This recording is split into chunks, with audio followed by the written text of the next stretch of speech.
रे सखी दिलवा के बात बारा भइलो बाटे हमारा संगे घाट। कैसे कही रे सखी दिलवा के बात बारा भइलो बाटे हमारा संगे घाट। खुशी गइले गुलाब हमरा बाल में लेके चुमा गाल में चल गइले नेपाल में लेके चुमा गाल में चल गइले नेपाल में।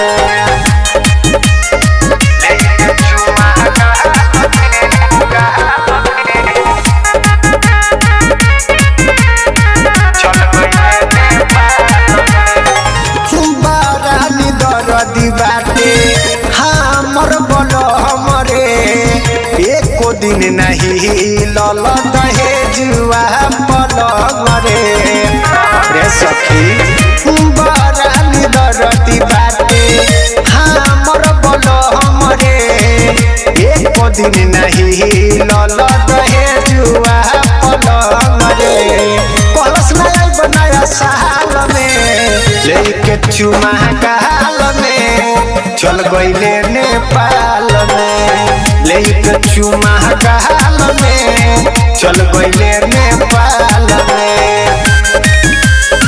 चल गइले नेपाल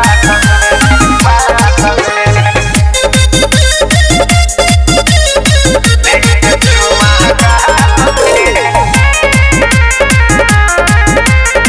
चल गइले नेपाल पिया रन धीर के चालन सोहाला फूल जैसन दिलवा मार दिहल भाला। पिया रन धीर के चालन सोहाला फूल जैसन दिलवा मार दिहल भाला। ललया मरिस फसवले बाजार में लेके चुमा गाल में चल गइले नेपाल में लेके चुमा गाल में चल गइले नेपाल में। कैसे कही रे सखी दिलवा के बात बारा भइलो बाटे हमारा संगे घाट। खुशी गइले गुलाब हमरा बाल में लेके चुमा गाल में चल गइले नेपाल में लेके चुमा गाल में चल गइले नेपाल में। Mahakal recording studio Ludhiana.